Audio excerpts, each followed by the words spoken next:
diamo il benvenuto al maestro liutaio Ennio Giovanetti, che ringraziamo per aver accettato il nostro invito. Innanzitutto un ringraziamento a voi per l'opportunità che state offrendo a tutti noi liutai, che è un'opportunità molto importante, soprattutto in quest'anno in cui le cose sono tutte un po' lì, sospese. Lo strumento che avete appena ascoltato è uno strumento basato sul progetto personale. Il topo di questa chitarra è in abete, fondo e fasce sono in ciliegio ed è uno strumento che ho costruito mischiando due progetti diversi che sto portando avanti in questo periodo, e l'avevo fatto apposta per il Roma di Trexpo insieme a altri strumenti. Un progetto più tradizionale che si ispira al lavoro di Hermann Hauser e un progetto che è basato sul lavoro di Robert Boucher, che è uno strumento considerato più contemporaneo come emissione di suono. Questo strumento ha unito i due progetti, nel senso che è uno strumento a 7 raggi molto tradizionale, ma ha una catena sottoponte in stile Robert Boucher che tiene su la struttura. Il penarmonico in questo caso è lavorato in maniera che sia sottilissima, il più sottile possibile. Il ponticello è un ponticello in legno di frutto. Questo è fatto per avere anche qui un peso inferiore, e anche la struttura interna, appunto con questa catena portante, è fatta in modo da avere la massima rigidità col minimo peso possibile.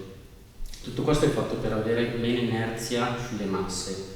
Quando la corda viene messa in movimento deve muovere una massa, quindi meno massa incontra, più facilmente mette in movimento quell'oggetto. In questo caso il ponticello trasmette più velocemente la frequenza al piano armonico, che riesce a girare e mettere in vibrazione anche il fondo, che per me è una parte molto importante della costruzione di una chitarra, che vibra anche il fondo.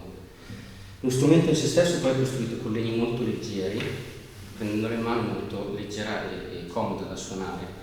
Tutto questo proprio per eliminare il più possibile assorbimenti di suono da parte del legno. È fatta per vibrare il più possibile.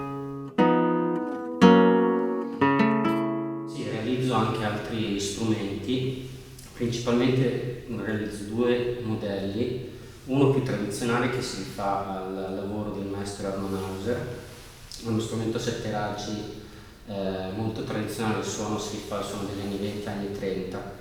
Ho unito questo progetto al lavoro di Gomez Ramirez. Ho avuto la possibilità di avere per le mani strumenti originali sia di uno che dell'altro liutaio, e ho unito sia per quello che riguarda la struttura interna che per quello che riguarda la ricerca del suono, ho unito questi due progetti. Il progetto tradizionale che propongo è questo qua, un suono molto dolce, lo strumento con basso profondo ma che si faccia sentire anche a livello di suono. Il secondo modello che produco si rifà al lavoro del maestro Robert Boucher. È uno strumento dall'emissione sonora più contemporanea, si dice, nel senso che ha un attacco più deciso, ha ancora più emissione di volume, e avendo una catena sottoponti che mantiene tutta la struttura ferma, bloccata, ha proprio una sustain sulla nota che porta ad avere note molto lunghe, e sul vibrato si riesce a lavorare molto bene. Sono due strumenti che hanno due direzioni diverse, però proprio come suono, come intenzione, si propongono a due pubblici diversi, diciamo. Di novità devo dire che ce ne sono sempre, nel senso che non sono mai fermo in verità su un progetto, ma il progetto è sempre in evoluzione, nel senso che non cerco mai di riproporre la chitarra l'ultima che ho finito, ma cerco sempre di aggiungere qualcosa. In pratica è un percorso che sto portando avanti da anni, con un punto d'arrivo che ogni volta si sposta anch'esso, nel senso che non mi piace rimanere fermo sul progetto e continuare a lavorare su quello, mi piace evolverlo, perché a volte si hanno anche delle sorprese evolvendo. Con una piccola idea magari si crea un cambiamento che può darti molte altre idee, e la chitarra classica dà la possibilità di lavorare in questo modo e di sbizzarrirsi, diciamo. Ho in testa un progetto per l'Expo dell'anno prossimo, che spero di riuscire a realizzare in tempo, ed è un po' un punto di fulcro di queste mie idee che si dovrebbero unire un po' lì. Però come vi ho detto anche questo qua sarà nella mia testa un punto di partenza, perché mi piace proprio continuare a evolvere il suono dello strumento. Ringraziamo il maestro liutaio Ennio Giovanetti per essere stato qui con noi.